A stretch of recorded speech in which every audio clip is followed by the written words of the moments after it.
Hey guys, Thad here. This whole topic of conversation came from a phone call I had this week with owners of a business called Detail Tech. They're the largest dealer of the film they install in the state of Kentucky. I think they've been that for the past 3 years. Ryan and Zach, really good guys out there.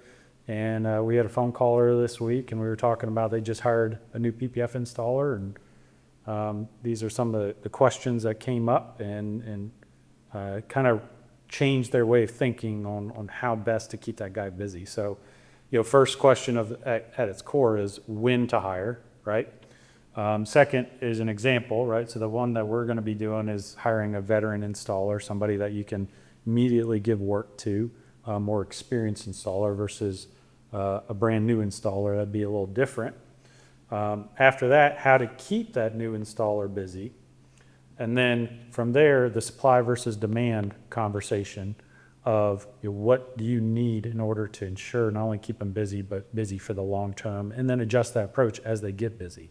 And then what is the key question at the end on how to do all this? So when to hire, I like to go by a rule of three, right? Now that could be 3 weeks, that could be 3 months, but you also got to think about time of year, right? And so what I mean by that is, let's say we're going into busy season and I'm backlogged. Window tint shop, I wouldn't want to be, different versus tint versus PPF. Backlogged more than a week. PPF, maybe 2 to 3 weeks. But time of year, from going into busy season, business is climbing up, and I'm backlogged 3 weeks in a row, a week out in window tint in March, April, it's time to hire. You better make that happen, right? Find somebody, because it can take time to find the right person. And figure out what that backlog is that you feel comfortable with, that you feel confident in that extra cost. Common question is, do you hire sales versus installer first? This is where this question of passion comes from, right? What are you more passionate about? Also, how old are you, right?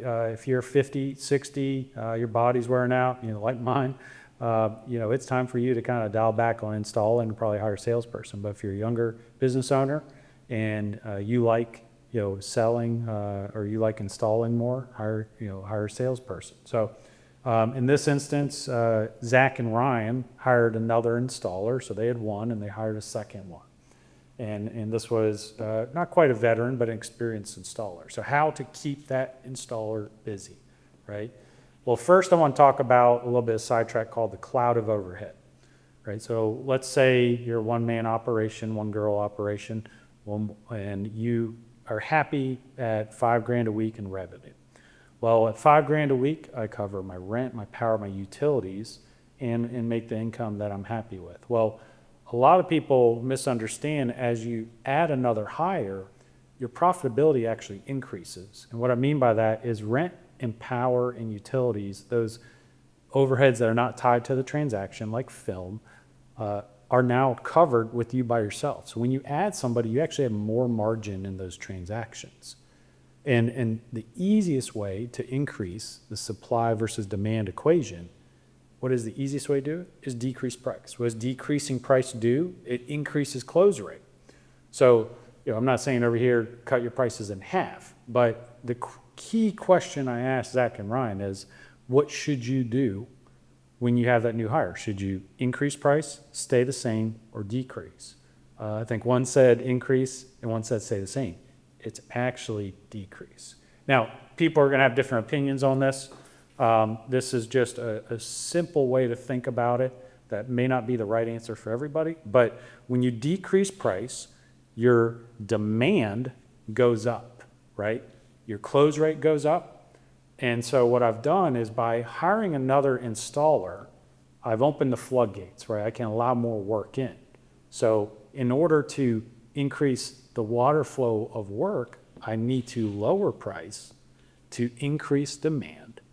And therefore, I'm bringing in more business because my cloud of overhead doesn't require me to maintain that same price that I had before, right? So I then asked them, hey, what would go viral? Right? Imagine if you went out there and you offered a price that is $100, $200, $300 less than every competitor in the area on full front clips. It's not necessarily meant to do for the long term, but you want to build that demand back on the second installer. And then once you're back to the rule of three, right? I'm backlogged that time of year, whatever it may be. Then, okay, I gradually increase price again, right? Once I increase price again, I now build my nest egg, build up that savings so that I have extra money in the bank to come all the way back around to when to hire, right?